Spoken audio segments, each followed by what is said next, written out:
नमस्कार, स्वागत है बिहार समाचार में। आइए देखते हैं बिहार की 10 फटाफट बड़ी खबरों को। शर्तों के साथ केंद्र सरकार बिहार को देगी 7,500 करोड़ का ब्याज मुक्त ऋण। अंतरिम बजट में कैप एक्स फंड के अलावा राज्यों के लिए ब्याज मुक्त ऋण का भी प्रबंध है।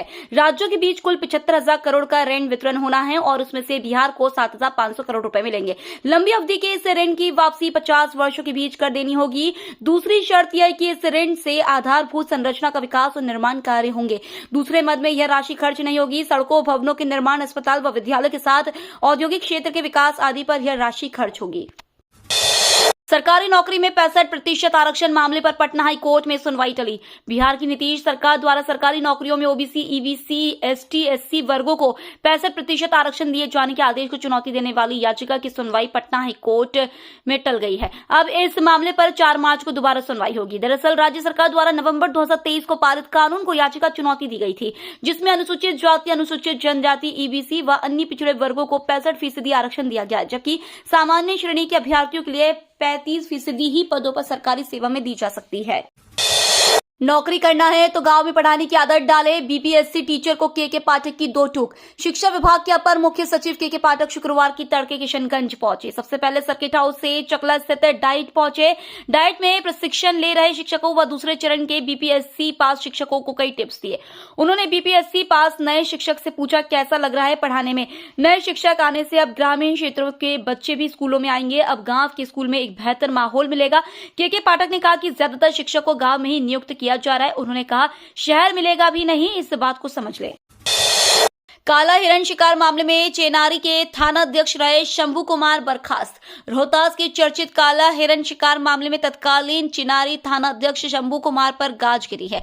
जांच के बाद शाहबाद डीआईजी ने उन्हें नौकरी से बर्खास्त कर दिया है। शुक्रवार को झेरी में डीआईजी नवीन चंद्र झा ने जानकारी दी है।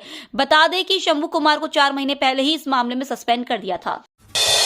लोकसभा चुनाव 2024 को लेकर एनडीए में सीट शेयरिंग से पहले गोपाल मंडल ने किया बड़ा दावा। लोकसभा चुनाव 2024 से पहले बिहार की सियासत ने बड़ा उलटफेर देखा। महागठबंधन और लालू यादव से दूरी बनाकर निकलकर नीतीश कुमार और उनकी पूरी पार्टी जेडीयू बीजेपी के साथ एनडीए में शामिल हो गई। बिहार की 40 सीटों पर एनडीए के घटक दलों के बीच सीट बंटवारे का मसला अभी फाइनल नहीं हुआ है कि नीतीश कुमार की पार्टी के विधायक गोपाल मंडल ने भागलपुर सीट पर अपना दावा ठोक दिया है। आत्मविश्वास से लबरेज गोपाल मंडल ने कहा कि टिकटवा तो मेरे पॉकेट में है, 3 लाख से जीतेंगे। उन्होंने कांग्रेस विधायक अजीत शर्मा पर भी निशाना साधा है। बीजेपी को चाहिए नीतीश कुमार का खास विभाग, जाने कहां अटक रहा बिहार कैबिनेट का विस्तार। बिहार में एनडीए की सरकार बने 5 दिन हो गए हैं। मुख्यमंत्री नीतीश कुमार समेत 8 अन्य मंत्रियों ने शपथ ले चुके हैं, मगर कैबिनेट विस्तार और विभागों का बंटवारा अभी तक नहीं हुआ है। बताया जा रहा है कि बीजेपी और जेडीयू में विभागों के बंटवारे को लेकर अभी बातचीत चल रही है। इसी कारण कैबिनेट विस्तार में भी देरी हो रही है। बीजेपी की नजर सीएम नीतीश कुमार के खास विभाग पर है, जो जेडीयू के पास से बीते 2 दशकों से है। कहा जा रहा है कि 12 फरवरी से शुरू हो रहे बिहार विधानसभा के बजट सत्र से पहले विभागों का बंटवारा कर दिया जाएगा।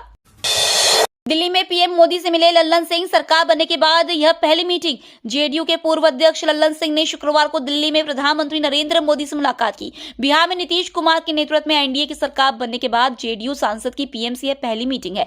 लल्लन सिंह ने इसे शिष्टाचार भेंट बताया, मगर सियासी गलियारे में इस मुलाकात के कई मायने निकाले जा रहे हैं। जेडीयू जब महागठबंधन में थी तब लल्लन सिंह पार्टी के अध्यक्ष थे। वे अक्सर पीएम नरेंद्र मोदी के खिलाफ बयानबाजी करते थे। बिहार में सरकार बनते ही मांझी ने शुरू की प्रेशर पॉलिटिक्स। 2 मंत्री पद की मांग को लेकर राजनीति शुरू। बिहार के पूर्व सीएम जीतन राम मांझी ने मंत्रिमंडल विस्तार में एक और मंत्री का दावा ठोक दिया है। जीतन राम मांझी ने कहा कि सामाजिक न्याय के लिए वो हिंदुस्तानी आवाम मोर्चा के कोटे से एक और मंत्री चाहते हैं। उन्होंने कहा कि उनकी पार्टी के पास 4 विधायक है। एनडीए गठबंधन में एक निर्दलीय विधायक को मंत्री बनाया गया है और उसे मनचाहा विभाग दिया जा रहा है। ऐसे में उनकी दावेदारी 2 मंत्रियों की तो बनती ही है। बिहार में बीपीएससी से बहाल शिक्षक छोड़ रहे नौकरी। एक तरफ लोग नौकरी के लिए सरकार को घेरते हैं तो वहीं दूसरी ओर बिहार में शिक्षक नौकरी छोड़ रहे हैं। बिहार लोक सेवा आयोग से बहाल 9 शिक्षकों ने नौकरी छोड़ दी है। इन शिक्षकों ने जिला शिक्षा पदाधिकारी को अपना त्यागपत्र सौंप दिया। जिला शिक्षा पदाधिकारी संग्राम सिंह ने त्यागपत्र स्वीकार कर लिया है। अंतरिम बजट में बिहार को खास सौगात, 2 नए रेल कॉरिडोर से जुड़ेगा मुजफ्फरपुर। अंतरिम बजट 2024 में वित्त मंत्री निर्मला सीतारमण ने रेलवे को 3 नए रेल इकोनॉमिक कॉरिडोर की सौगात दी है। इनमें से 2 मुजफ्फरपुर से जुड़ने की संभावना जताई जा रही है। जानकारों के अनुसार एनर्जी, मिनरल और सीमेंट कॉरिडोर का मार्ग गोमो, बरौनी, मुजफ्फरपुर, गोरखपुर और हाई ट्रैफिक डेंसिटी कॉरिडोर का हाजीपुर, मुजफ्फरपुर, बरौनी, कटिहार होने की संभावना है। हालांकि पुमरे की ओर से इस पर फिलहाल आधिकारिक जानकारी नहीं दी गई है।